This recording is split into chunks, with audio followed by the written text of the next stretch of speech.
Hello, Internet, and welcome once again to the Always Online Multiplayer Gaming Podcast brought to you by MMOBomb.com, your home for all things multiplayer related. I'm your host, Mike Byrne, a.k.a. Magicman, as always. This is episode 448, and of course, like always, we're doing the show live, twitch.tv/MMOBomb, 1 p.m. Eastern every Friday. You can come and join us, chat already, hanging out for the pre-show, talking about stuff the kids would say.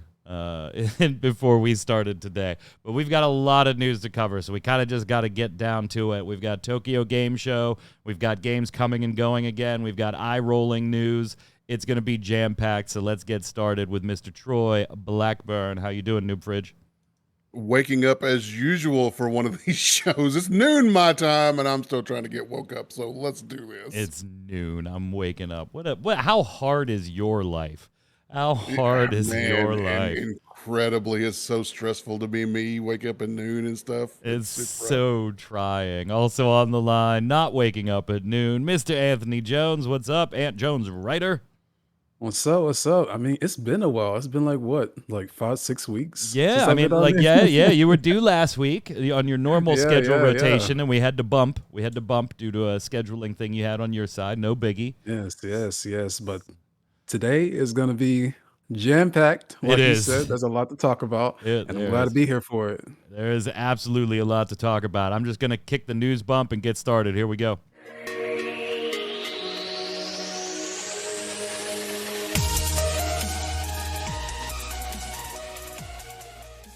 All right, so first up, let's talk about some games coming and going and an update to something we talked about last week now that we have more details. So this one's a very, very quick one. Troy actually was not scheduled to be on the show today. But due to this news and some other news that we're going to talk about a little later, I was like, hey, I don't have you scheduled for Gaming Gumbo this week. You wanna come and be on the cast? Please do my show. Fix my shot here. What is going on with my shot? Holy hell. I'm all over the place. Okay. I look like I'm sitting on the floor. What is going on with this shot? Let me just fix this. But yeah, so I said, Troy, please, come and do the show. There we go. Specifically, one of the pieces is this, and I actually didn't link this to you gentlemen because it had just come out this morning. But yesterday, we got news that Kakao Games and XL Games have come to terms on a deal to publish ArcheAge 2. And here is the first image tweeted by the official ArcheAge account. Now, it's no surprise that they were working. We're not surprised by this, that they were working on ArcheAge 2. We knew that. They had talked about that previously over the last year plus. And then Arc World and Arc this and Arc that. There's a bunch of Arc projects that we've been covering on the site. But this is official confirmation that not only is it being worked on, but now it also has a publisher, a global publisher to take care of it. No surprise that this was the partnership.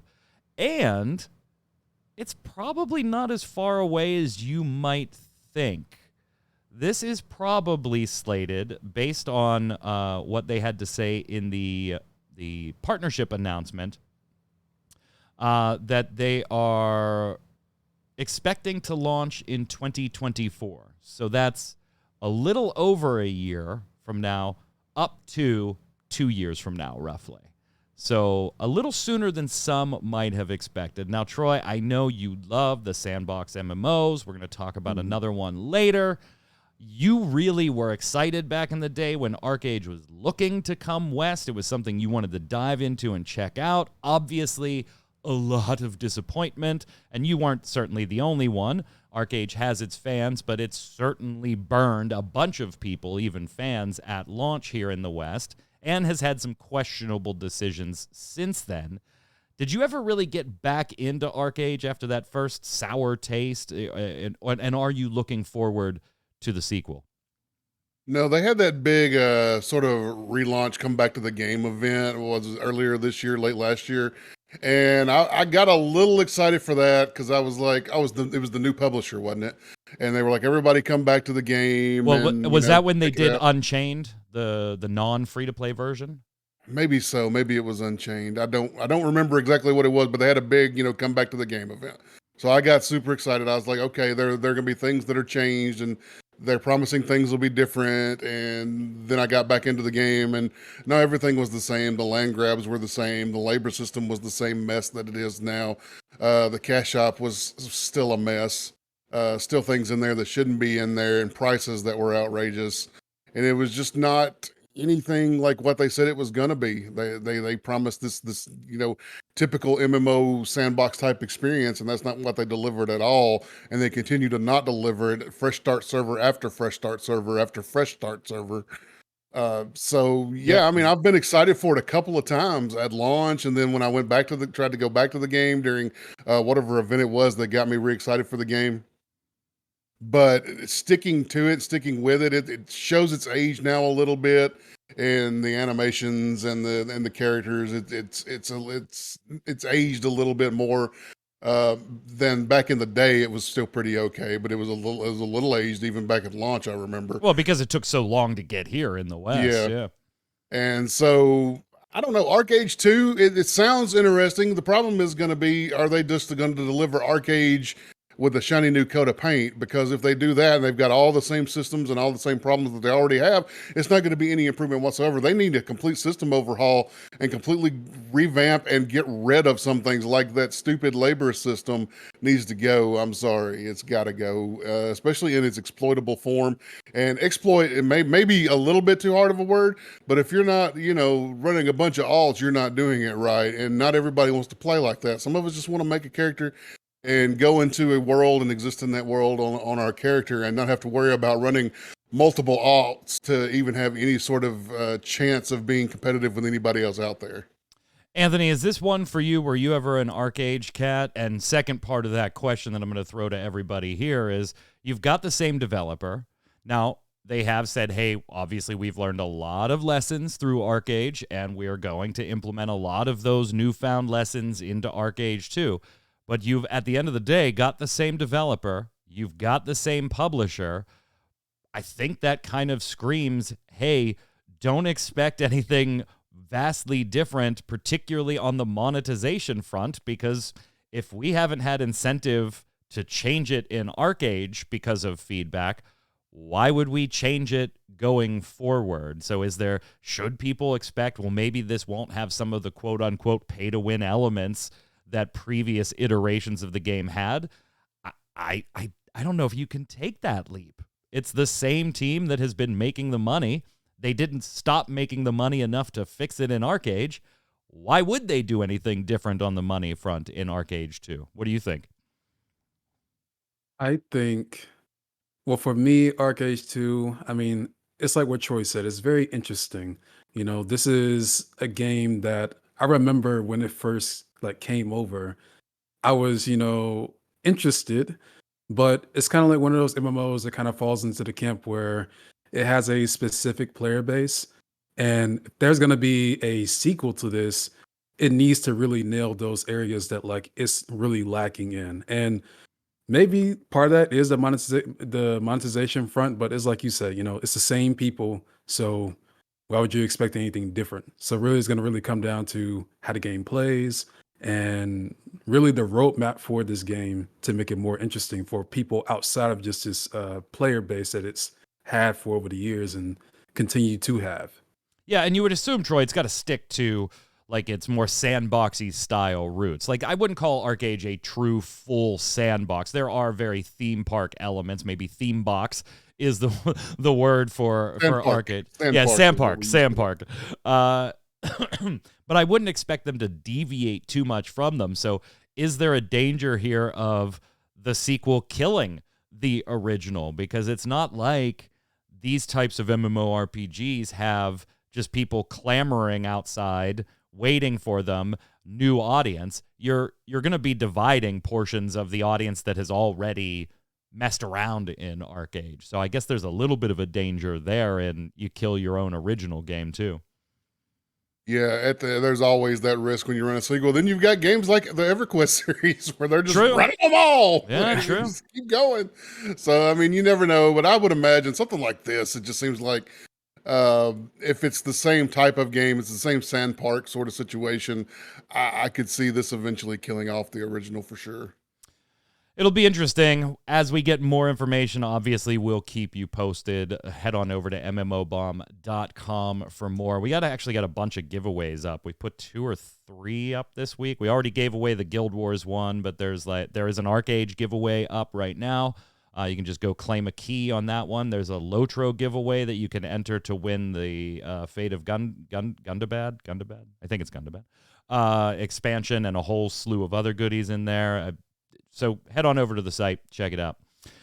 Ubisoft did their Ubisoft Forward thing, and basically laid out a bunch of stuff. Now, real quick, I think we should treat Skull and Bones the way they treated Skull and Bones at this presentation. If you watch the presentation from beginning to end, it literally went second and was about 4 minutes and was just, so let's treat it the way they did.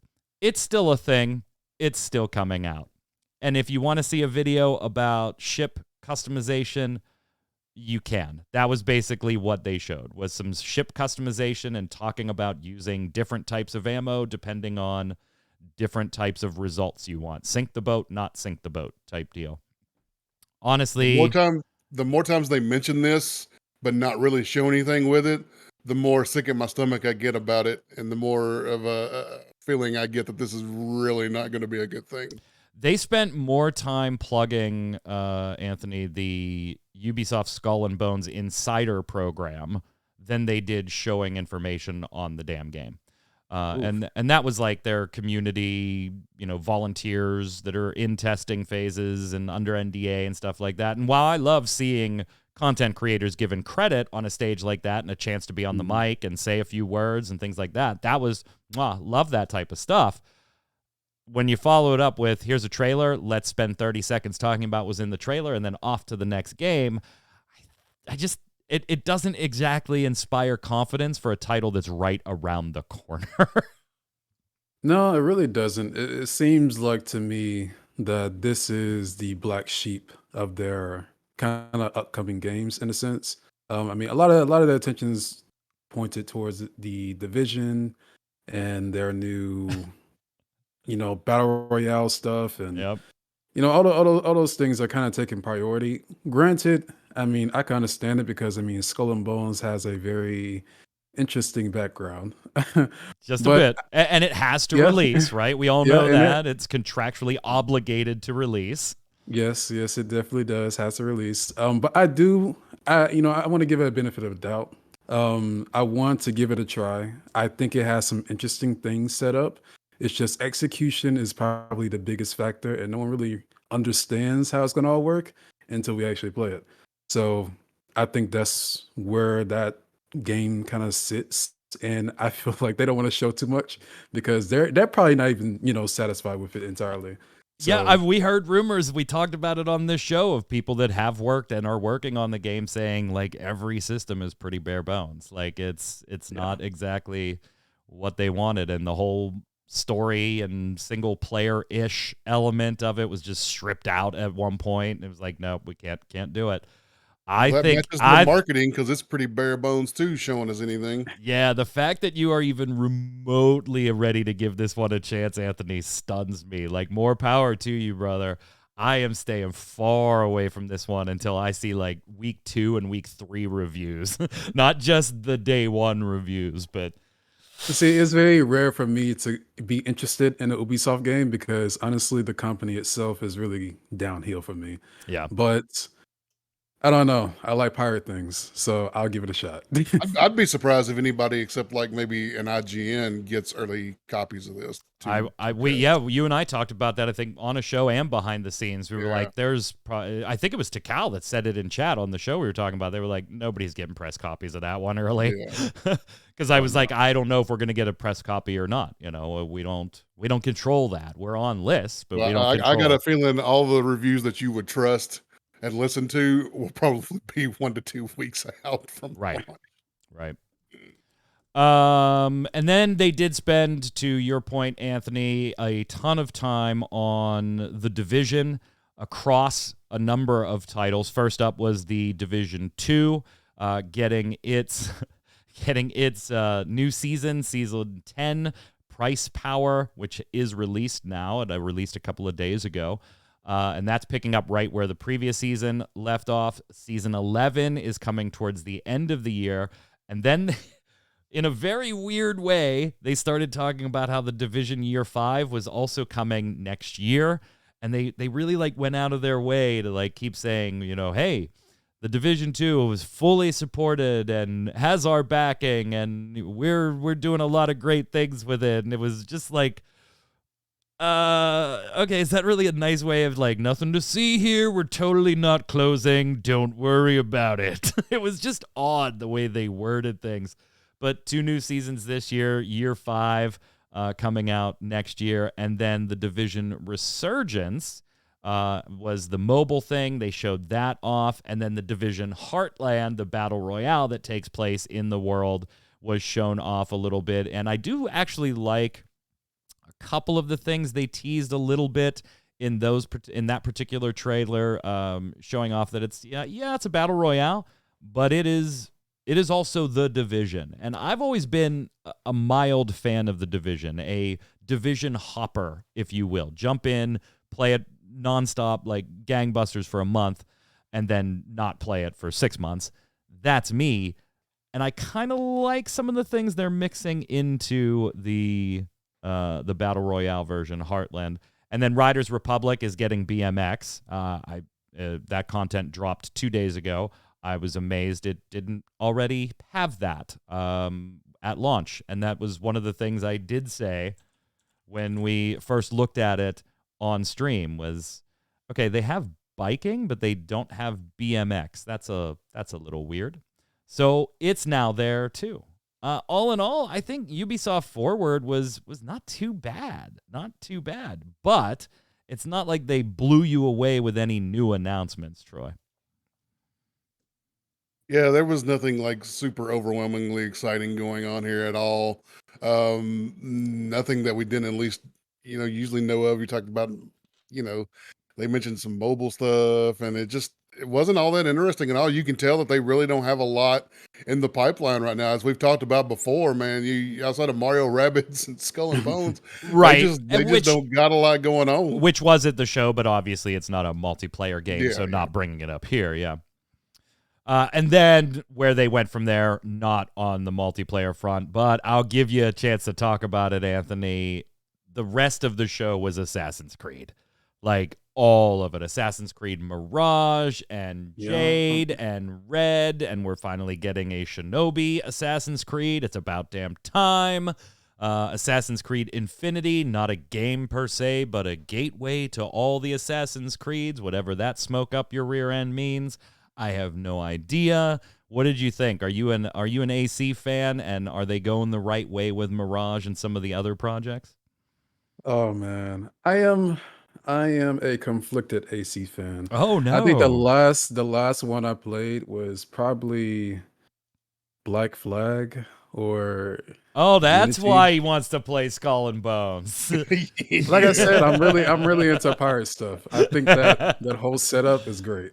But yeah, I'm very conflicted. But I know Mirage. I've been kind of keeping tabs on its vibe and feeling, and it's gonna be going more into the stealthy area.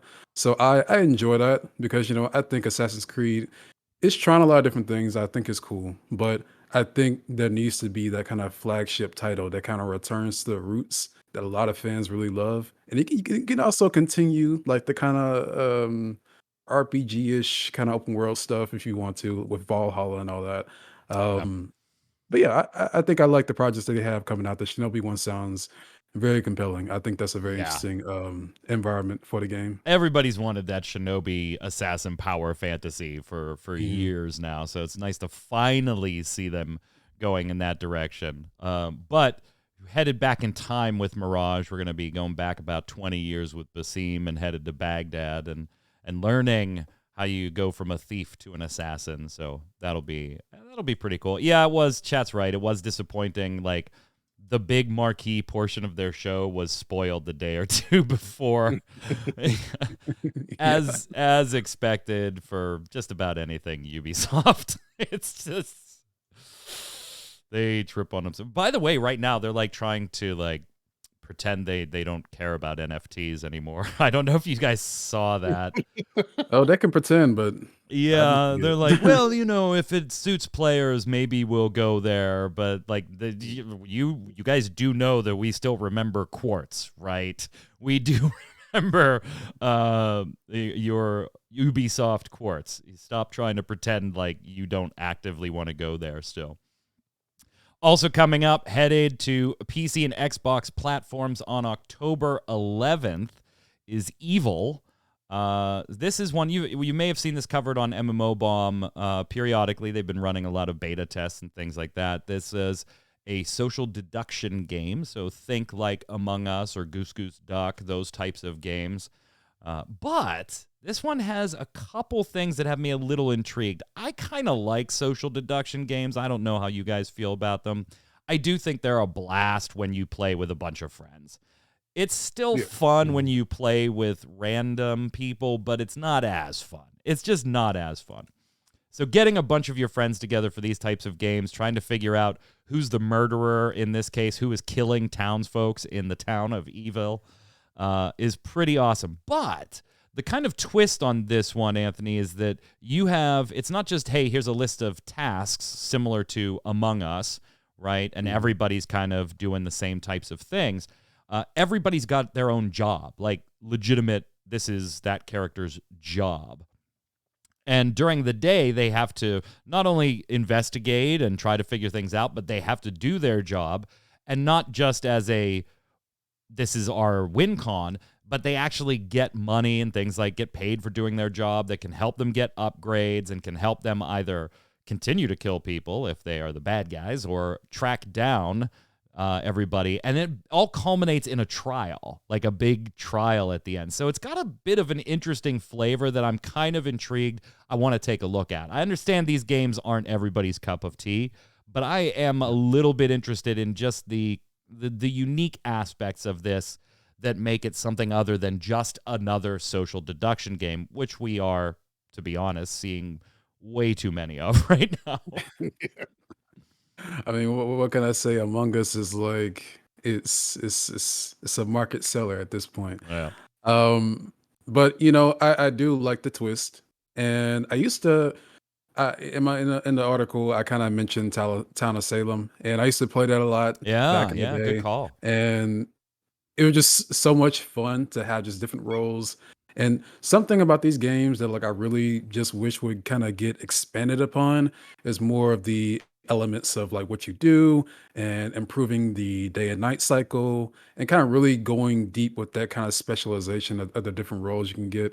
Because I always figured it was very kind of bare in some ways, but also fun in the sense of like you can just kind of go in and do like a quick game. Like I kind of want it to be a little bit longer, a little bit more in depth, a little bit more investigative, and kind of ramp up that kind of deduction part of the game. I do. Yeah, I kind of agree with you. Like, I want to see these types of games go into actual investigations, to your point. Like, Among Us is, did you catch somebody getting in a grate, or did you catch somebody murdering somebody? And then the other gameplay layer on top of that, Troy, is the lying about it in the group chat, right? Yeah. But that's it. Like, you got to see something where maybe Evil will do things a little bit differently on that front. Mm-hmm. Hopefully so. Hopefully we're looking at something that adds a little bit of more depth to that gameplay cycle. 'Cause I know it's the same way in tabletop gaming right now. Social deduction games, they're freaking everywhere. Everybody makes them. They're oversaturated in the market. So if you're going to do just another one, you're going to get lost in the shuffle. If you want to stand out, you need to make something unique and interesting within that genre. Yeah, and you won't have to pay for it if you have Xbox Game Pass. So you'll be able to check it out there. Launch day. Remember, October 11th. We'll certainly be checking it out here, Troy. Maybe we'll do a team stream of it. Marvel Snap gets its release date October 18th. This is the free-to-play card game via PC and mobile that is being developed by Ben Brody of Hearthstone fame. Now, this one's been in testing for a while. Generally good reviews on mobile. Hasn't been tested in our market, so we haven't been able to get mobile access to it. But yeah, this was all from D23, a bunch of stuff there. World Heroes was revealed, and Avatar Reckoning, and all kinds of stuff. Not a lot of multiplayer, but I've actually been keeping my eye on Snap. I'm not a huge Marvel guy, but I do like card games. And I gotta say, though, I do like the 8-bit versions of these on the like different card art that they put here. Troy, I'm gonna skip you because I know you don't give a rat's ass about card games. Yes, sir. Anthony, you coming with me on this? You interested at all? Oh man, I am interested.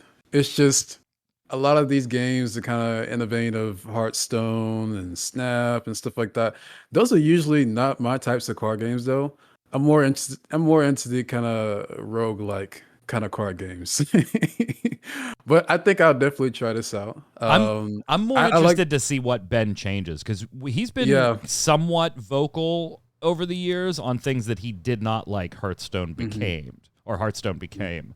So I do want to see like what does he change it up with a little bit. And the games are supposed to be lightning quick, like just a few minutes and you're in and out. I think that's man, I don't know because I like my card games a little bit more deliberate. There's some strategy behind it, but I do think this is something very interesting, and I am curious. Um, I hope it does succeed, because I know that Hearthstone is like right now in a very shitty position. So maybe this will be a substitute for card players. Maybe you can get something a little different. All right, Troy, since you don't care about that one, I'm going to let you talk about the next one. Fractured Online has gone into early access on Steam. If you want in, you're going to have to pay at least $25.99, all the way up to, I think, $129.99. There's like 4 different Founders Editions. So you have to pay to get into the early access. Launch is still not slated until sometime next year. There's limitations on the races you can play, the areas you can access. There's going to be a wipe still. So yes, it's early access, but it's almost treated as a test. But unfortunately, you're now charging people access for this game. And I know you've taken part in a beta. You have a key supplied by Fractured for you to go check it out. You're going to do the first look. We'll have that up on the YouTube next week. What are your concerns? What are you looking for out of Fractured Online? What I'm looking for is a super fun sandbox experience with in-depth crafting and maybe some interesting gameplay elements and things to do out in the world. In my beta experience, now let me be perfectly clear. I played on a free weekend. I played for like a couple of hours one evening during a free weekend, and I barely got out of the tutorial zone. Like I left the tutorial portal, did a couple things, and that was it for my gameplay that night because it only ran from like Saturday evening to like early Monday morning or something like that. So I played on like a Sunday evening. The combat was pretty meh. The crafting was sort of where you thought it would be, and it's got a little bit of that old school vibe to it. It doesn't look completely dated, but I feel like they could have maybe done a little bit better, making it look a little more modern. I know they're wanting for that old school crafting. Yeah, some of that old school feel stuff to is it. intentional because that's the Yeah. audience they're trying to hit since it was kickstarted back in 2018. Yeah. So, it's what they're going for is that old school feel. But at the same time, I've argued this before, that there are still certain things that you can update and make more interesting for today's market, such as the combat animations are pretty horrendous. The combat wasn't really fun at all. Granted, very early in the game. I don't know if it gets any better or not. I will find out over the next week or so. With my current key to get into the early access. But during the free weekend, I wasn't impressed with the combat at all. But the crafting and stuff was where you thought it would be. I had to go out and gather things and put things together and go to crafting stations to create like my own armor and my own weapons and make everything that I was going to use.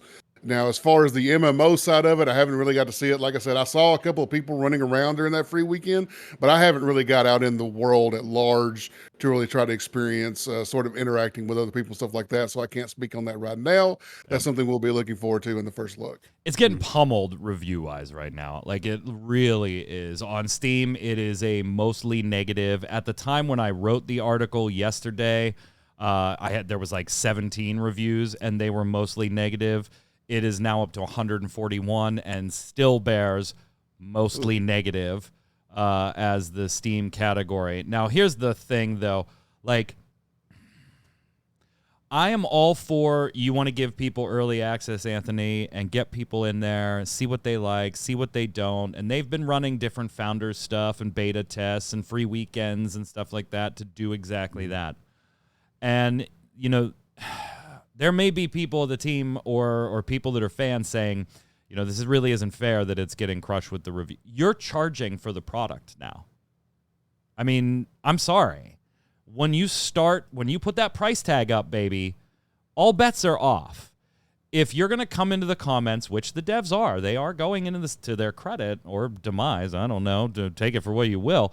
They're going into the Steam reviews and they're replying to an awful lot of people about specific things that they're commenting about. It's not just a, hey, this is early access, but that is kind of the impression that these comments are leaving. Hey, it's early access. We did replace this thing that you're talking about. We haven't replaced this. We don't know if we will. There's going to be a lot developed over the... And then at the end of the day, my reply at the end is, you charged me to get in here. You put it on Steam and you charged me to get in here. And we did get to see your cat washing itself. So, like, yeah, I mean, you got to be ready to take the criticism. Old school style or not, if the game's not working, if the game has flaws, and you're charging people to get into it, then I don't think you really have the ground to stand on anymore and say, well, it's early access, come back next year. No, you took my money today. That is one thing that I absolutely hate about early access games.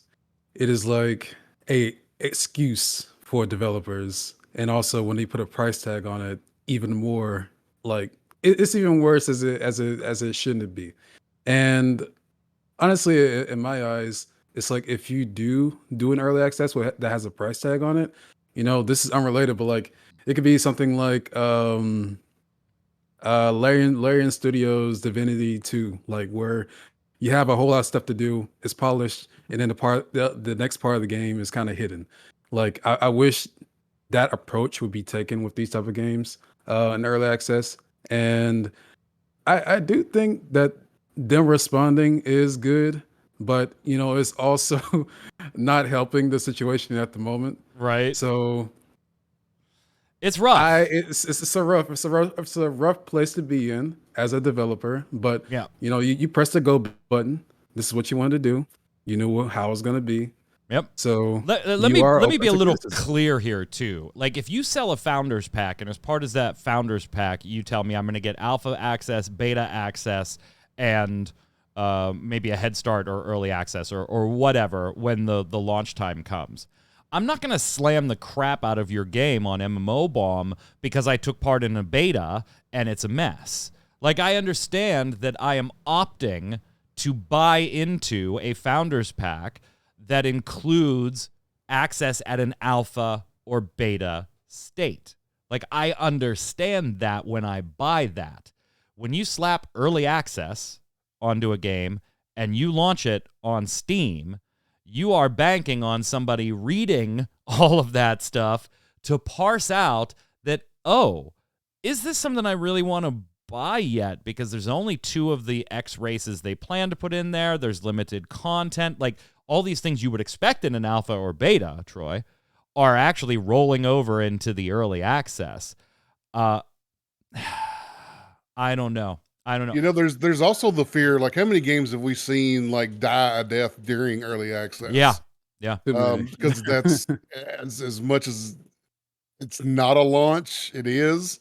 And if they don't sell enough copies in early access, A lot of games just go bye. So you've No, always I'm got the fear that sure you're going to spend money in a game Gamigo. that didn't even hit launch. I'm sure Gamigo has a reputation for patiently waiting out projects, letting them come to fruition, letting the.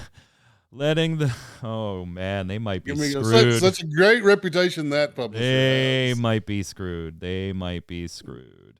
So here's the deal, man. Like, we couldn't ask for a better person to go in and do the first look on this one. Troy likes sandbox MMOs. Troy likes old schoolish MMOs. Troy is perfectly willing to overlook maybe a little less graphic fidelity than he would like if it caters to those needs. Like, you would think you are the best person to go in and do a first look for Fractured Online. So if you go in and the first look is, oh, don't buy this. Don't buy this. Wait until 2023 and even then watch some reviews, because I assume because of the way they're doing this stupid early access, it's one of those weird, like, should we do a first look right now? We know there's going to be a wipe. We know that. So I'm sure we'll have to circle back around and do an updated video like a year from now when they do launch Troy. We'll do a first look update. So we'll put disclaimers. Troy will mention disclaimers that, hey, there will be an update because this is not a complete game despite it being an early access. But if you come out of it negative, I don't know what hope it has. Yeah, because I was excited about this game up until the moment they announced Gamigo. And then I unfollowed them. I left their Discord. I unfollowed them on Twitter. I just abandoned ship at that point. So I'm still looking forward to getting into the game. I'm not going to be completely jaded by the Gamigo thing. I want to judge the game for what the game is right now. Early access, they're accepting money. We're going to take a look at it and weigh it against what's out there and hopefully come out with a positive experience, but we're just going to have to wait and see. Speaking of bad news and sticking with the comings and goings of the category, Babylon's Fall is closing. They announced the closure. Season 2 will last until November 29th, and then the game itself will shut down on February 27th, which, if you are keeping score, Anthony, is just slightly shy of its 1-year birthday. Oh man, this is a travesty. It really is. In all honesty, this kind of goes to show that Square, Platinum, stick to not live service. Stick to your guns, because this was not it at all. I love Kisasha's comment on MMOBomb.com on the article. Imagine paying $60, playing for a little bit and saying, you know what, I'm going to play this later when it gets more updates and fixes, only to have it shut down. What a sad joke. Yeah, that's their second player. Oh, that's right. I totally forgot. There was a whole, like, what was that, Kotaku, I think, or whatever, did that article on interviewing the only Babylon's Fall player.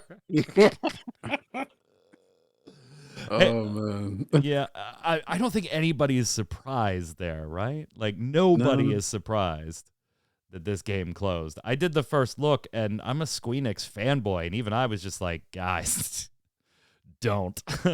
Just, oh, you're thinking of buying it? Don't. Yeah, Update. the foundation. Yeah, go ahead. The foundation for the game was egregious. The foundation was terrible. Yeah, it was, and they were trying to salvage it with some interesting, I guess, things. Because I mean, like, I want to give them benefit of the doubt, because like these are two studios that, you know, I rep hard. But yeah, I felt like this venture with live service and trying to blend in different aspects of things that really blend well in like a first party title of more of their existing IPs. Yeah. It just didn't really stand up too well. And I mean, honestly, I just hope this keeps them away from live service games. Yeah, it's kind of like, I rank it right up there with like Marvel's Avengers, right, Troy? They gave a game as a live service to a company, Crystal Dynamics, that's not their forte. Their forte is narrative-driven single-player experiences. Then they gave this live service to Platinum Games, who isn't known for live services. Like, they got Bayonetta 3 coming up, you know, and other titles that are that type of action-y single-player stuff. It's like, you're giving these things to the wrong company, and it seems to be that the common denominator is you, Square Enix. You. Yeah, and Platinum has a very shaky development history. Like they're known for delaying stuff and having issues with managing projects. So it just felt like it wasn't the right studio for this. Um, and I And mean, it was poorly concepted. I mean, if we're gonna yeah, be honest, yes, I agree with you that it was the right studio, but it was a poor concept. I could see mm, sitting there developing, like the three of us talking about a game, and Anthony's like, guys, what if, like, this would look really unique? What if we had, like, almost an oil painting aesthetic? And, like, all three of us go, man, like, from an artistic standpoint, that might be really cool to pull off. Like, you got, Yoshi's Woolly World, and everything looks like yarn, and that's very well done and neat and loved, and you might be onto something, Anthony. And then we make one environment, and we're like, it actually just makes everything look blurry. We we can't do this, Anthony. We've got to regroup. Like, just poorly concepted from the start. Poorly concepted. yeah, We have updates here before we move on to Blizzard's Overwatch 2 Battle Pass. Yeah, it sucks. We were right last week. I don't like it. I don't like it. Blizzard is hoping that you will see the value in it being only $10 a month and how it will not create imbalance across owning heroes, and maybe both of those are true. There is so much crap and cosmetics in those battle passes, and Overwatch players love their cosmetics, so maybe they will look at it and go, $10 is pretty cool for all of this stuff, and I'm going to play it a lot to get a lot of these things anyway, so that's better. And maybe because there's, 35 heroes at this point, it doesn't create imbalance. Those can both be true, and I can still hate this. those can both be true, and I can still absolutely hate this. Yes, heroes are locked in the Battle Pass. Now, the way it's going to work for Season 1 is all new players are going to pick up Junker Queen and Sojourn automatically. So you're fine there. The game launches on October 4th. Log in, you get them. Kiriko, however, is locked behind a few different options. If you are currently an Overwatch 1 player and you migrate to Overwatch 2, you will unlock Kiriko for free. You're fine. If you buy the Battle Pass, the Premium Battle Pass, you will also unlock the hero for free. Or, well, not for free, as part of the Premium Battle Pass. So you're fine there. If you don't play Overwatch 1 and you're coming to Overwatch 2 brand new and you don't want to shell out $10 for the first season Battle Pass, you can still get this hero, but you're going to grind it out, baby. There are 80 levels in the Battle Pass. This hero is locked behind level 55. good job, Blizzard. 5-5. 5-5. Subsequent battle passes will also have heroes in them. Not every single one. Season 1 and 2 will have a hero in them. And then they will do every other season from there on out. So you will always have every other season with a hero that you will either have to access by buying the battle pass or grinding to, assuming it stays on par with this, level 55. Battle pass is $10. That's 1,000 Overwatch coins. That's the premium currency that will be used for cosmetics and shops. And two other things of note that I want to bring up here before I pass it around to you two for your thoughts is, one, you might be thinking, hey, I play games like this, or maybe you don't, and you say, hey, I've watched Mike play Rocket League enough that I see when he's grinding the Battle Pass, he's getting the cash shop currency and using that currency to buy the next season pass. You'd be right, my friend. Many games do that. Can you do it in Overwatch 2? Kinda.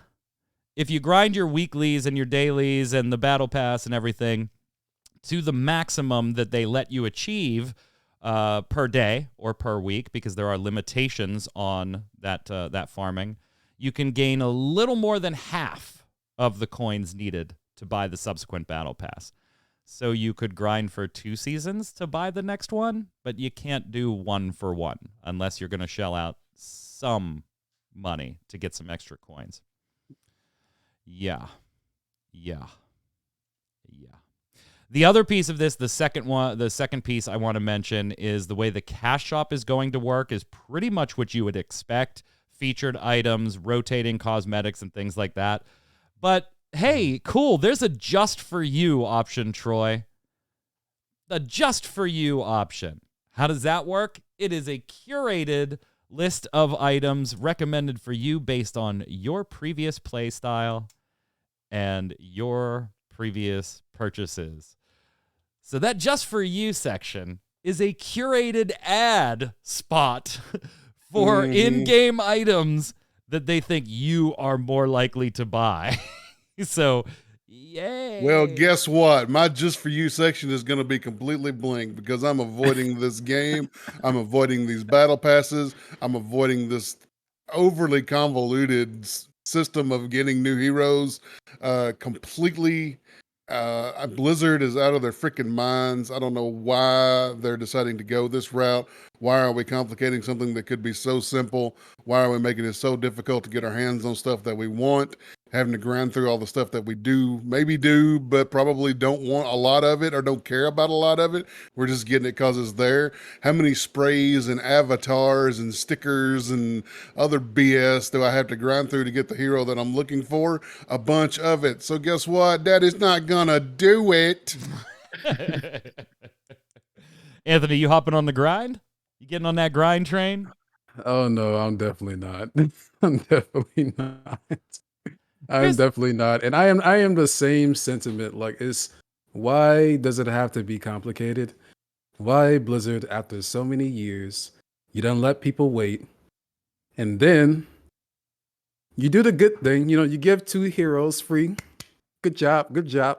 But the new one that you've been hyping up secretly, right? That's the one behind the battle pass. Yep. Whoa, whoop-de-doo. And then also, you don't believe that it's gonna be competitive enough. Like, you're making a new character. People who make content, people who want to get on it, they don't want to go through that grind. They're gonna put money to get it right away. Like, you're not fooling anybody. It's exactly what they're hoping for. Yeah, and we've seen games that just sell all the heroes. That's fine. But I don't personally expect, particularly when you go free to play. Like when Overwatch 1 came out and it wasn't free to play, I was like, I better have all the heroes. But with Overwatch 2 coming out and it's going to be free to play, I didn't fully expect to have all the heroes unlocked because we've seen other games. I mean, League of Legends and Smite and, how is there just not like a all heroes pack? Like, Smite has sold since it was in early access. You know what? Give us $25 now, and every hero we have is yours, and will ever have is already yours. Some of the best money I've ever spent in video games. Yeah.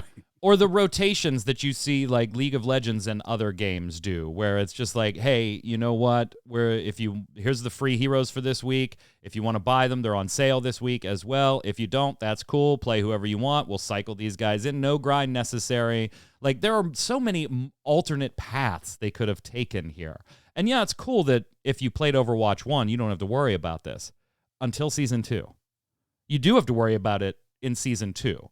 Because then you will not get that hero for free like you are in Season 1 just for being an Overwatch 1 player. You're going to have to make a choice. Grind it out, baby, or buy it out, baby. This team is so good at sliding in these systems. And then, they'll kind of soften the blow. They'll give you little things here and there to, latch onto. But then as things go on, I feel like this is going to get worse because it's getting slid in. And people who are committed, Overwatch fans, they're gonna get it, the free, hero and all that. But I don't know. I just feel like Blizzard is really good at like trying to build these systems that are complicated.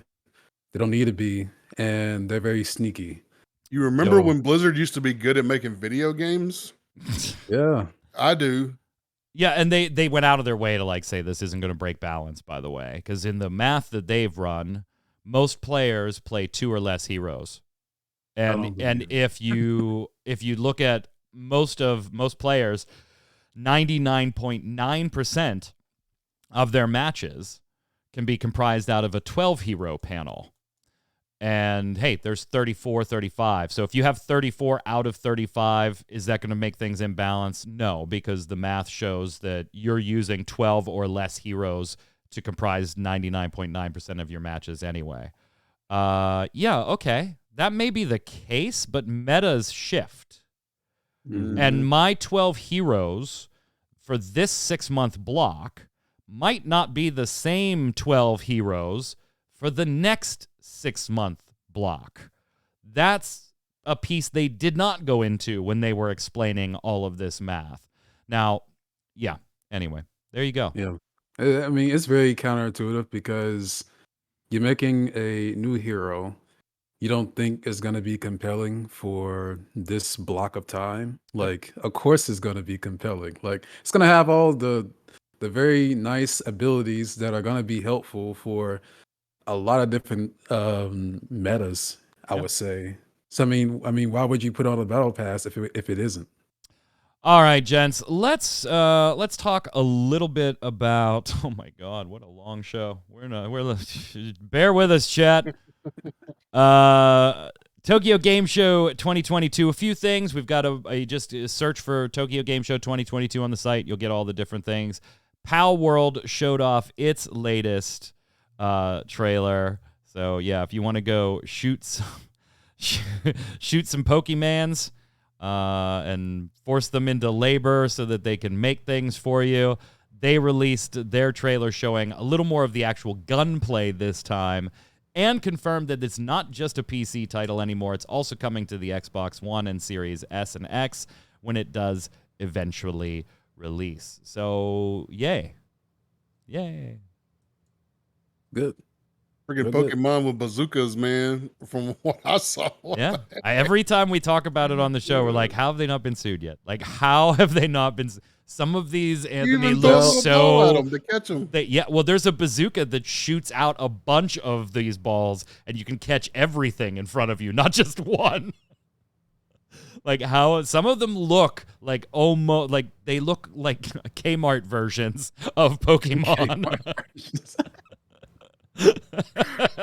They'll get sued. I think this is how it happened. It'll come out. It'll get some traction or whatever. Somewhere within there, it'll get hit with a lawsuit. I can't wait for this stupid game. Like, I can't wait either. Every time I see it, I'm like, this is so dumb. I want to play it right now. There it is. There's the bazooka catching them all. Nice. Yeah. Literally got to catch them all. So, yeah. Also, I hope it's going to come to Game Pass. I didn't see any confirmation about that, but that would be pretty sweet. I wouldn't have to pay for it at all. Just hop on Game Pass. Exoprimal, one that all three of us are a little bit interested in, came to Capcom's showing at Tokyo Game Show and released a story trailer. Yes, a story trailer for your Waves of Dinosaurs shooting game. Yes. Was this necessary? Yes, because it is just as absurd as you think it is. It is just as absurd. So basically, see, now what had happened was, Anthony, what happened was us dumb humans said to Leviathan, an AI system, we would like you to make our exosuits better. And the AI said, cool, I'm going to open portals above this island and force you to go defend it to save humanity, to put the suit through its paces to know how I need to improve this suit. Because they never said there was an end goal. They just said, make the suits better. And so the AI did its AI thing. And probably will until the end of time. And the Exo Hunters don't want to wear the suits because it gives Leviathan more information to queue up the next round of testing. And but they need to wear the suits to go kill the dinosaurs. Honestly, I couldn't have hoped for a better story. I couldn't have hoped for a better story. I can't wait to see the betrayal between Exo Hunters. This is going to be a sleeper game, man. This is going to be a little bit of a sleeper. It's going to be, I hope, a guilty pleasure of mine. Yeah. Give me this right now. You had fun? Oh, Just Box, you were in the tests? Yeah, I didn't get a chance. I was busy. But yeah, I can't wait. The story trailer is as dumb as you thought it was going to be, and I'm here for it. At least the story isn't as ridiculous as dinosaurs falling from the sky and being fine when they hit the ground. Well, yeah, it happens. That's what happens when you drop them from the sky. Yeah, the PvPvE, yeah. Because there's like all kinds of like drama between the hunters and don't get stabbed in the back. And this trailer ends with 2 robots doing a secret robot handshake. Like, how could you have asked for a better trailer? Like, so ridiculous. There's nothing they could have added to this that would have made it better. Nothing. You know, look at them just falling off the building, just pouring off the building. It's amazing. I hope this was a conscious decision to kind of go more ridiculous and dramatic. Oh, yeah. It had to have been. Like, you had to, like, somebody was sitting there and they were like, guys, we really should do something with Dino Crisis. And Capcom was like, we said no, Sam. Stop asking. Well, could I make a dinosaur game? And they were like, fine, Sam, go make a dinosaur game. Just, Sam, get out of the office. Go make a dinosaur game. And this is what he came back with. And they were like, well, shit, that looks kind of cool. Yeah, I'm with you. I'm hoping this will be a guilty pleasure of mine. I hope this is something I can log on to and just kill some time and just have some ridiculous freaking fun. JustBox says they didn't really show it here in the trailer, but you can even summon and enslave bigger dinos to troll the other team with, too. Oh, yeah, wow. I'm here for it. NARAKA Bladepoint now also coming to Xbox One. If you didn't know that it wasn't on there, because I didn't when I wrote it up, I was like, really? It's not. It's on like everything else, isn't it? Yeah, the answer is yeah. It's on like everything else. Now it's finally coming to Xbox One as well, and getting some new content at the end of this year, the second part of Showdown, and a whole new zone next year, a whole new area being opened up on the map because of global warming melting icebergs. Gentlemen, let's talk a few more things here. Let's maybe, I think the best way to describe it is let's roll our eyes a little bit. There's other TGS stuff on the site as well if you want to check it out. GameStop is partnering up with Gods Unchained. What's GameStop, you ask? That's a brick and mortar store that many of you don't shop at. That sells. What's Gods Unchained? You may or may not have recently invested in. Right. What's Gods Unchained, you mean? Gods Unchained is a free-to-play card game, so Troy plays it all the time, that is specifically built on NFT technology.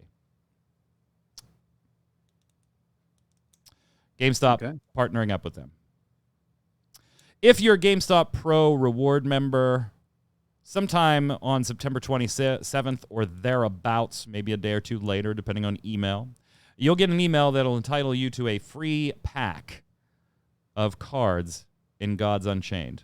In that pack will be one collectible NFT trading card, and Gods Unchained wants you to know that, hey, remember, this is led by former director of Magic the Gathering Arena, Chris Clay, who's all about fair competitive play. And you don't have to sell your cards or stuff like that if you don't want to. You don't have to take part in that NFT stuff. I can't wait to get my pack because, yes, I'm a GameStop Rewards Pro member. Oh, my God. Don't mock me. Don't mock me. I'm going to sell my NFT card and make millions, and then you'll shut up, Troy. Yeah, I'm sure you're going to make millions. You just proved me wrong. You just proved me wrong, big boy. Until somebody copy-paste the card. That's exactly why I get mine JustBox for the yearly subscription to Game Informer, and then I just end up getting coupons. I think at one point I was up to 400,000 points on that. I think I have like 280,000. I go to the store to pick up something like I pre-released or pre-ordered, and they'll be like, "You have a ton of points. Do you want to use any?" And I'm like, "No, no, leave me alone. I don't want to use any." What's going on with Blood Hunt, Anthony? They're kind of stuck in like a little bit of a limbo on their decision making. What's the big deal here? Blood Hunt. You know, every single time that you shoot me their surveys and I'm going through them, I'm like, you guys are sounding like a broken record. Like it's the same stuff over and over again. It's, hey, matchmaking, hey, content's coming, hey, we got issues and bugs and stuff like that. And it just seems to me that this team didn't really think this kind of battle royale thing out thoroughly. And I feel like personally, I don't remember like what the roadmap for this game really is, or if they even scheduled one, but it's kind of uncertain right now. There are issues with the matchmaking because they really banked on the summer update that brought the team deathmatch mode, which is actually pretty cool for this type of game. But not a lot of players came in, so their really small, tight knit community is having issues getting into a game, so they can't even play, and then they're starving for content. So now they're in this limbo of like deciding if they should do more content or if they should handle these issues with matchmaking, or they also have cheating issues as well. But they kind of made a decision a little bit. They've decided to focus on issues over content. So we're gonna see how long that goes. Yeah, and they tweeted out today a bunch of bans have gone on. It's such a shame because I actually enjoyed this one. I'm a huge Vampire the Masquerade fan. This is not the Vampire the Masquerade game I wanted, but it is the one we've got for right now until Bloodlines 2 does something. And I actually kind of liked this one. For a battle royale, it was a little bit unique, and I was digging what they're doing. But yeah, it's like when you get caught between that, hey, our player base is dwindling to the point, Troy, that should we add new content to satisfy that player base or fix the bugs that made a lot of the player base leave, particularly with the matchmaking system? When that's the boardroom discussion, I don't think you're in a good spot. No, you're not in a good spot at all. At the end of the day, I think the bugs need to take the priority. I think you need to work on that player retention when you do get players, because if you're introducing more content, really at this point, you're just catering to the few people that are still there playing the game. You need to bring players in. You need to retain those players. But yeah, this game doesn't sound like it's at a good spot. And in all honesty, it doesn't sound like it's long for this world. It'd be a shame, too, because they did do a lot of things right. But to be fair, they also made a lot of self-inflicted wounds on this one, too. JustBox kind of agreeing with it, saying, I really want Bloodhunt to succeed. I do, too. But they've been messing it up with the same mistakes constantly. I really hope they don't end up like Nosgoth. There's not really a reason to think that they won't at this point. R.I.P. Nosgoth. We miss you. Yeah. Finally, before we head on over to the bombs, World of Warcraft Wrath of the Lich King Classic launches in just 10 days here, something like that, 8 days, 10 days. But players are already getting asked about World of Warcraft Cataclysm Classic and what they think of that and what they would change and should they add that and what parts of that expansion didn't you like, because that's generally by a lot of people considered kind of like when it all started to go south. Now, some people give it a little more time than Cataclysm, and some people really didn't like Wrath, but generally the consensus tends to be that Cataclysm is kind of where it started rolling downhill. And so they're already, before Wrath Classic is even out, they're already sniffing the waters, Troy. You guys want some Cataclassic? You guys want some Cataclassic? And if so, what should we change? So those surveys are already out ahead of Wrath's even launch. And I don't know that they would change what made me leave during Cataclysm, because my problem with Cataclysm was it was the exact same thing as Wrath of the Lich King, except I had to start all over with the grind and the reputations and the dungeons and the getting the gear. That was my problem with Cataclysm. I was ready for something completely different, completely new. That's when I moved on to Rift at that point, just because it was just the same old shit at that point from what Wrath of the Lich King had been. And as far as I was concerned, it was lesser content. It wasn't as good. It was nice that they revamped the world. The world probably needed revamping, but at the end of the day, that did nothing for an existing player who was into the end game grind. That did nothing to retain me in the game. See, my experience was Wrath of the Lich King was great for me. I loved that. And then Kata was like a little less from that, but Mists of Pandaria kind of rebounded a little for me. Mine wasn't straight down from Wrath. I went back up on Mists of Pandaria, setting the rep grinds aside. That was kind of messy. But then from like Warlords of Draenor on down was kind of a slow, steady decline. And I'll be honest with you, part of it may have been that Lich King Arthas was such a big part of the lore of that game from the Warcraft RTS games that it kind of felt like I beat the game when we beat him. Like that was like the end. Kata had Deathwing, and he's just a. I mean, arguably, I could see the point of like not as much a fan favorite, but a huge part of the Warcraft lore. Absolutely. Yeah. But as far as what the games presented, it was Arthas. It was always Arthas. Always Arthas. Look at Anthony. He's just like zoning out. He's like World of Warcraft. Bunch of nerds. I mean, I don't have a lot of great things to say about WoW Classic because I just honestly just feel like the future for this particular like server kind of service, I really don't know where it's gonna go. Like, at what point is it not classic anymore? Yeah, at what point is it not classic? Yeah, when does it catch up to the tomfoolery of Blizzard with the reputation, the grind, what a like great all this word. nonsense? And I want them to be a little bit bold and do something a little bit different. Dude, but then Takao pegged you right, man. You're channeling your Stephen A. Smith today, something fierce. Tomfoolery. But yeah, that's how I feel about it. I don't know too much about the expansion, so I can't really speak to the decision of where they should go and where the begin is, where the end is.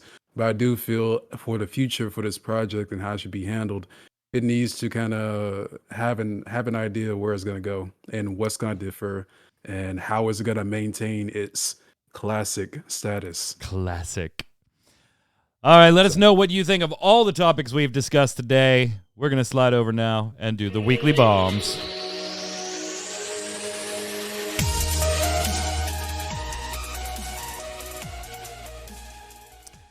I bumped that button a little early. You couldn't hear what I was saying, but I was just introducing the weekly bombs. I'm going to give a dub bomb to the next Final Fantasy XIV expansion story being basically already finalized. According to an interview that Yoshi P did this past week, it's done.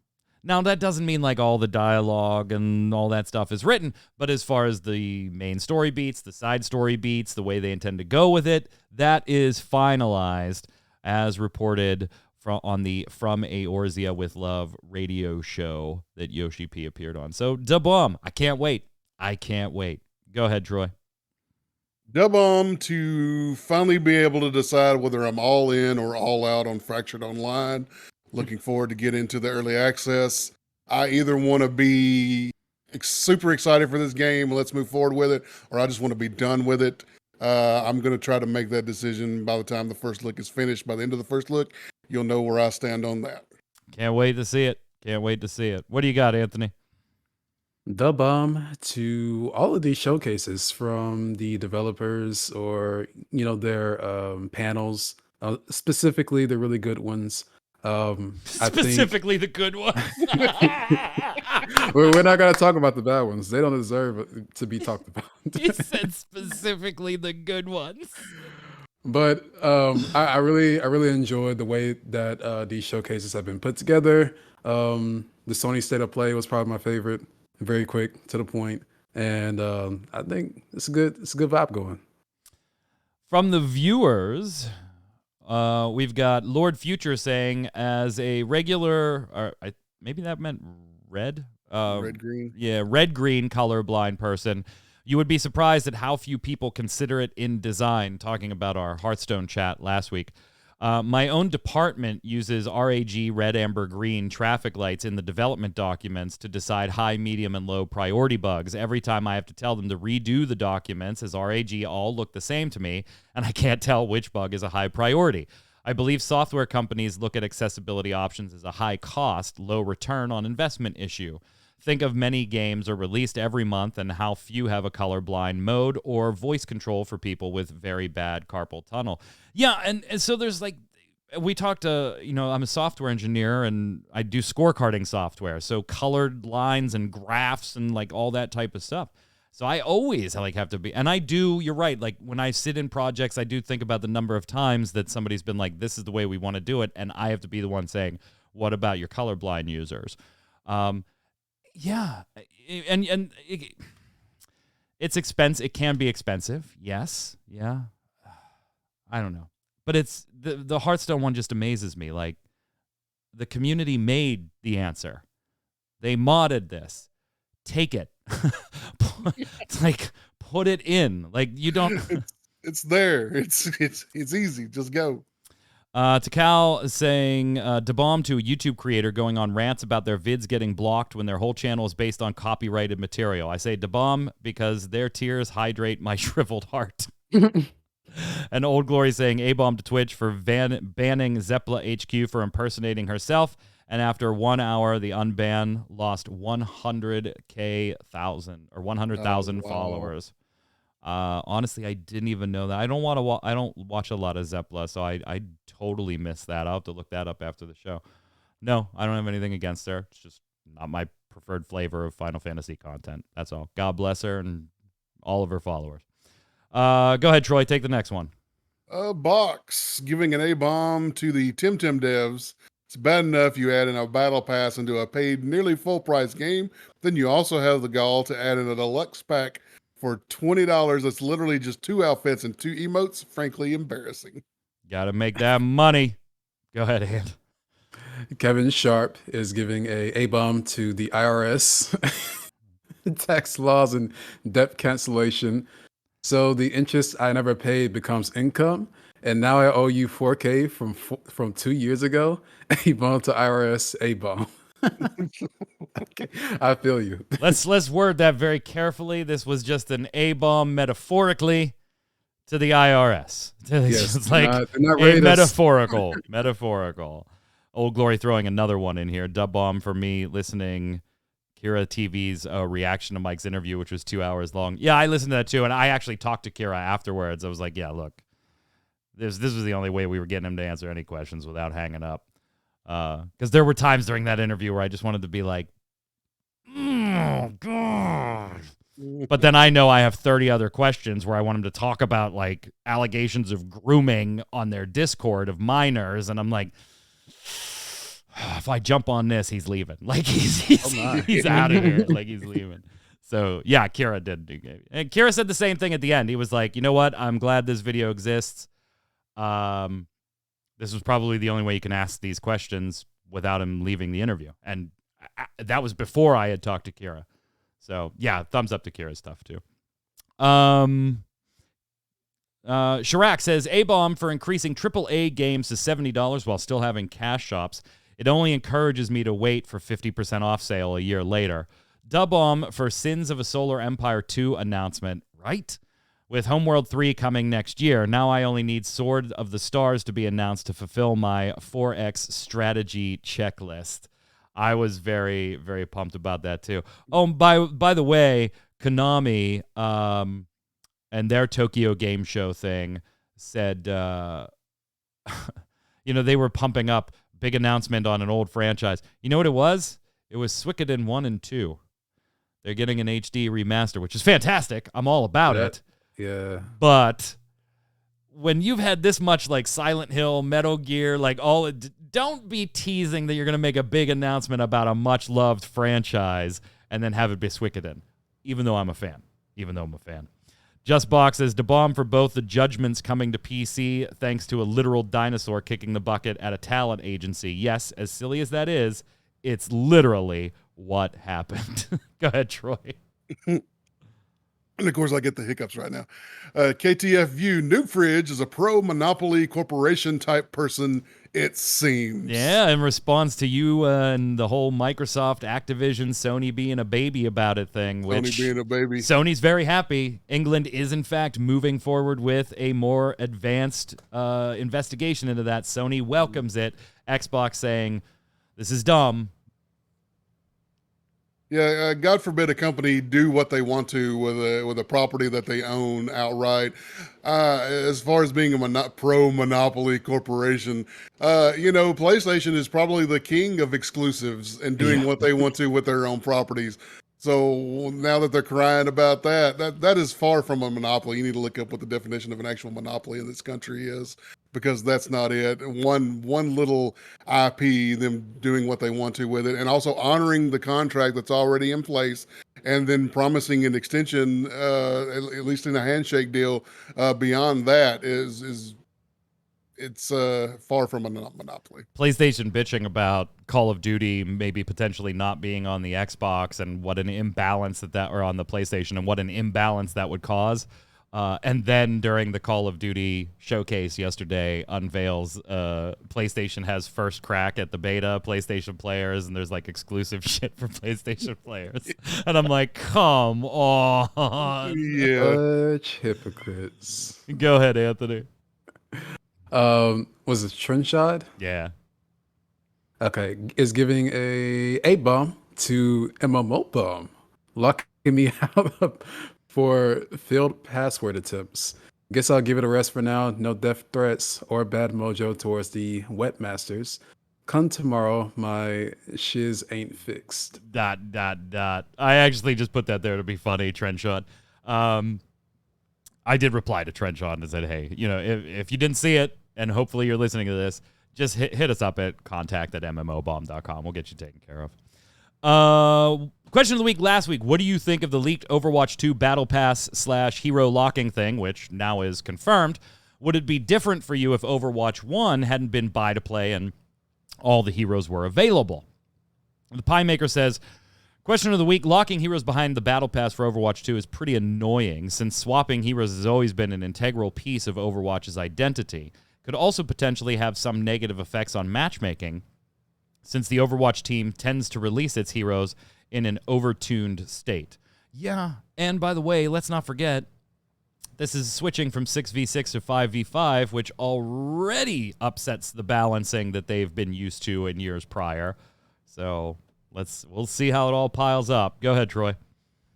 Trenchard, for someone like me that only dabbled in Overwatch and is very goal driven, this is the only way they could get me to play every day for a while at least. I'm a sucker for battle passes, but in this case, with the hero being on the free track ? I may not bother. There's no way they won't make the hero purchasable after the season is over with real money or earned in-game currency. Go ahead, Anthony. Goddess Shiva says, not surprised they do some weird model where champions are hidden behind battle passes. I bet they'll add a way to buy levels. You can bet. Too. Yeah, it's there. Oh yeah, definitely. It is. So you can boost yourself to get the champion you want to play. They want to do some system use like Smite / Paladins, where you can buy a season pass that has the season's champions and exclusive skins besides the battle pass. Quote unquote, enough points to buy the battle pass in it. Nope. Then add a in-game currency you can save up to get the champ as a grinding way to get it. See, there are many other options. Many other options. Kevin Sharp says, question of the week, I think locking heroes behind a battle pass is a pretty skeezy move for Blizzard, and I understand their argument is going to be because the game is initially free to play. This is the way they're going to earn their income. But you know what? I'm going to reiterate. That was already said on the show, something that was already said on the show last week. I've played Heroes of the Storm for the past 8 years, semi-frequently, and I dabble in League of Legends from time to time. And you know what? I'm just fine with playing and playing and playing until I grind enough currency in-game to unlock the free hero of the week that I really enjoyed playing, if I so choose. You didn't see either one of those titles necessarily suffering for money because enough people would pay for in-game skins, voices, emotes, and things like that. But instead of going with what they did have as a model for Heroes of the Storm, now Blizzard wants to change up and decide something different for Overwatch 2. Well, the rationale there is, hey, we're taking loot boxes out of the game, so this should totally be okay.